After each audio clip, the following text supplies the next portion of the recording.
اللہ اکبر اللہ اکبر اللہ اکبر۔ یہ ویڈیو ہے South Africa کا کہ کس طرح لوگ اپنے معبودوں کو، اپنے بتوں کو کلہاڑی سے چیر رہے ہیں، ان کو کاٹ رہے ہیں، اور سارے کے سارے لوگوں نے اسلام قبول کر لیا۔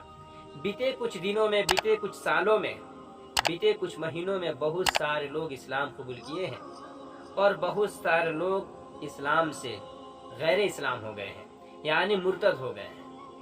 لیکن میری ذہن میں کبھی ایک بات اور آتی ہے کہ اگر اللہ تعالیٰ چاہتا تو جس طرح پوری دنیا اللہ تعالیٰ کو انکار کرتی ہے، بہت سارے لوگ اللہ تعالیٰ کو نہیں مانتے، تو اگر ہم بھی اس جگہ پہ ہوتے تو ہم بھی اللہ تعالیٰ کو نعوذ باللہ نہیں مانتے۔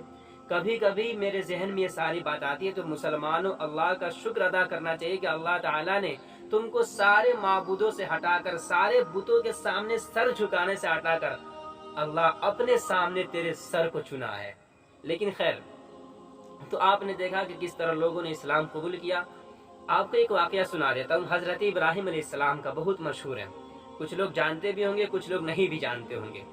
حضرت ابراہیم علیہ السلام ایک بت خانے میں گئے، بہت سارے بت رکھے ہوئے تھے، بہت سارے مورتیاں رکھی ہوئی تھی، اور اس بت کو بنانے والا، اس بت کا پجاری، بہت بڑا پجاری حضرت ابراہیم علیہ السلام کا چچا آزر تھا۔ اللہ تعالیٰ نے قرآن کریم کے اندر فرمایا، وَإِذْ قَالَ إِبْرَاهِيمُ لِأَبِيهِ آزَرَ أَتَتَّخِذُ أَصْنَامًا آلِهَةً إِنِّي أَرَاكَ وَقَوْمَكَ فِي ضَلَالٍ مُبِينٍ۔ ابراہیم علیہ السلام نے اپنے ابا، یہاں ابا سے مراد اپنے چچا آزر سے کہا، أَتَتَّخِذُ أَصْنَامًا آلِهَةً، کیوں بناتے اپنے معبودوں کو؟ تو ابراہیم علیہ السلام ایک بت خانے میں گئے، بہت سارے بت رکھے ہوئے تھے، اور سارے کے سارے لوگ میلے میں گئے تھے۔ اس زمانے میں ایک میلہ لگتا تھا جو سارے کے سارے لوگ اس میں جاتے تھے۔ سارے لوگ میلہ گئے ہوئے تھے، ابراہیم علیہ السلام اس بت خانے میں گئے، سارے بتوں کو توڑ دیا، اور جو سب کا سردار تھا، یعنی جو سب سے بڑا بت تھا، اس کے گردن پر کلہاڑی لٹکا دی، اور وہ بھی اپنے کام میں چلے گئے۔ جب میلے سے سارے کے سارے لوگ واپس آئے تو وہ سارے کے سارے لوگ کہاں گئے؟ بت خانہ گئے۔ تو انہوں نے دیکھا کہ کسی کا ہاتھ ٹوٹا ہوا ہے، کسی کا پیر ٹوٹا ہوا ہے، کسی کا سر ٹوٹا ہوا ہے۔ تو انہوں نے کہا کہ جس نے کام کیا ہوگا نا، جس نے توڑا ہوگا، بہت بڑا ظالم ہوگا۔ تو انہوں نے خبر لگایا تو معلوم چلا کہ حضرت ابراہیم علیہ السلام توڑے ہیں۔ تو انہوں نے کہا کہ دیکھ لو، تمہارے جو سردار ہے اسی کے کندھے پر کلہاڑی لٹکی ہوئی ہے، شاید یہی توڑا ہوگا۔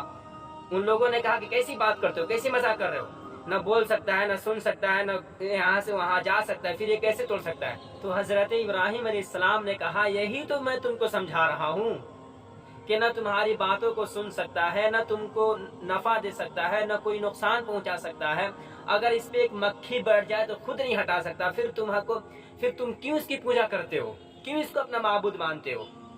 ان الذین تدعون من دون اللہ لن یخلقوا ذبابا ولو اجتمعوا له، کہ جو لوگ اللہ کے علاوہ کسی دوسرے کو پکارتے ہیں، دوسرے کی پوجا کرتے ہیں نا، ایک مکھی بھی پیدا نہیں کر سکتے، اگرچہ سارے کے سارے لوگ جمع ہو جائیں۔